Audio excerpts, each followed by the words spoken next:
Bem-vindos! Trans-Allegheny Lunatic Asylum. O Trans-Allegheny Lunatic Asylum, conhecido também como Weston State Hospital, foi um hospital psiquiátrico de estilo Kirkbride que abriu ao público em 1864, na Virgínia Ocidental, sendo reconhecido como um dos locais mais assombrados do país. West Virginia abriga esse asilo, cujas paredes de pedra escondem segredos que remontam à Guerra Civil. Que mistérios estarão guardados nesses recantos?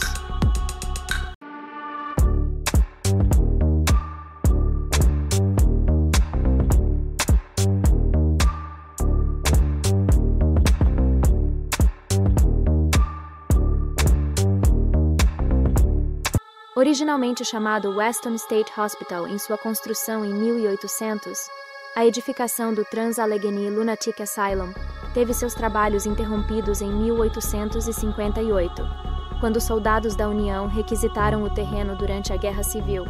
Erguido no estilo Kirkbride, compartilhado por muitos asilos da época, o edifício reflete a visão de Thomas Story Kirkbride, um homem com questões mentais que aspirava a uma associação positiva com instalações psiquiátricas nos Estados Unidos. Inicialmente, o hospital tinha capacidade para acomodar confortavelmente cerca de 250 pacientes em quartos privados. No entanto, em 1863, o aumento nos diagnósticos de saúde mental levou a uma admissão excessiva de pacientes, acrescentando mais 500 pessoas ao já superlotado hospital. O asilo começou a enfrentar desafios para atender às necessidades crescentes de cuidados, resultando em uma rápida deterioração das condições. Os pacientes eram amontoados em quartos destinados a apenas uma pessoa, chegando a ter 4 ou 5 indivíduos por sala. Em 1938, o asilo estava com uma sobrecarga que ultrapassava 6 vezes a sua capacidade original. A situação fugiu do controle dos enfermeiros e médicos, levando os pacientes a aproveitar a situação caótica.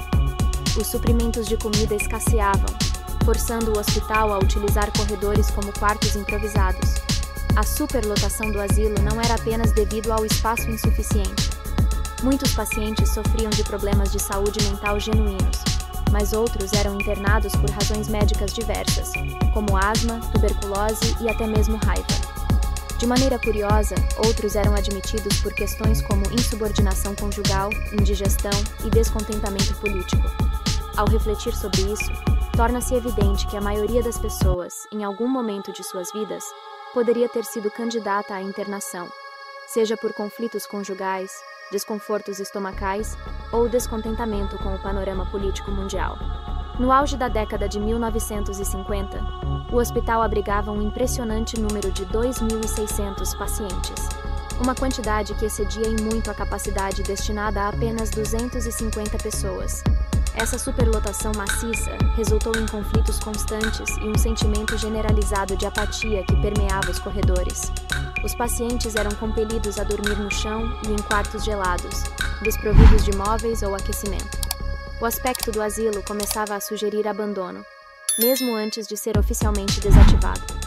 Durante esse período crítico, o asilo lunático Trans-Allegheny iniciou lobotomias experimentais. O hospital conduziu mais de 4.000 dessas intervenções, resultando em danos cerebrais irreparáveis e hemorragias para pacientes inicialmente saudáveis. A técnica do picador de gelo envolvia a inserção de uma haste fina e pontiaguda na cavidade ocular do paciente, seguida pelo uso de um martelo para cortar o tecido conjuntivo no lobo frontal do cérebro, resultando em várias mortes.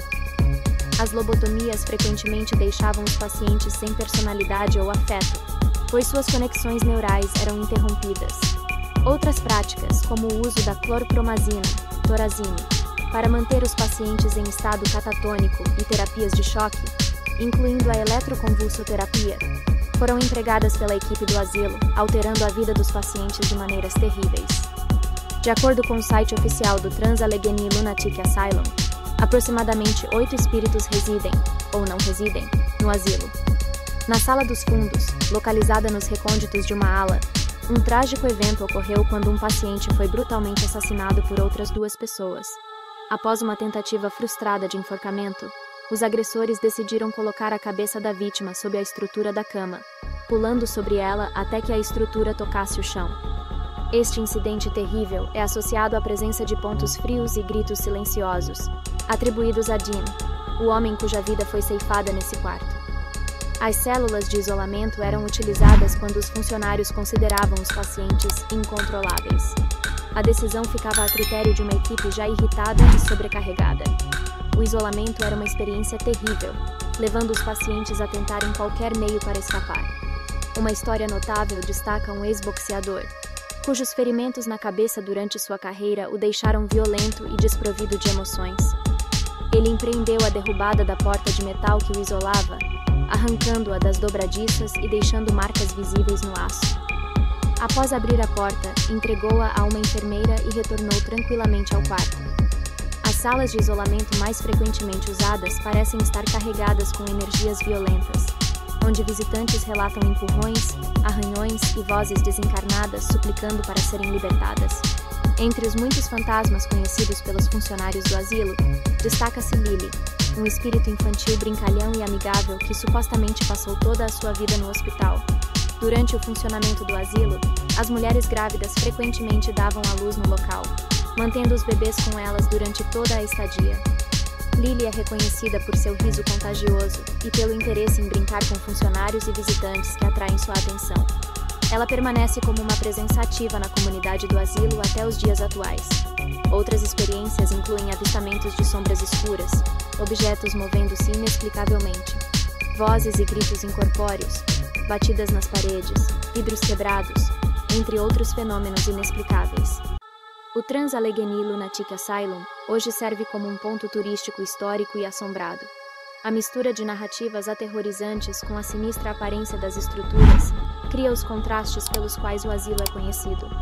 Embora originalmente concebido com boas intenções para o tratamento de pessoas necessitadas de cuidados, o asilo foi mal utilizado, resultando em abusos contra aqueles que deveria proteger. Após o encerramento em 1994, uma ampliação única foi adicionada na forma de um cemitério. Atualmente, são oferecidos passeios pelo hospital e pelo cemitério, continuando a contar as repetitivas histórias dos piores dias vividos por esses espíritos. Acredita-se que o hospital permaneça assombrado por pacientes do passado, perpetuando sua condição de aprisionamento no asilo, mesmo após a morte. Muito obrigado por dedicar seu tempo ao nosso conteúdo. Se você gostou, não esqueça de se inscrever no canal, deixar seu like e compartilhar com seus amigos. Sua participação é fundamental para nós. Até a próxima!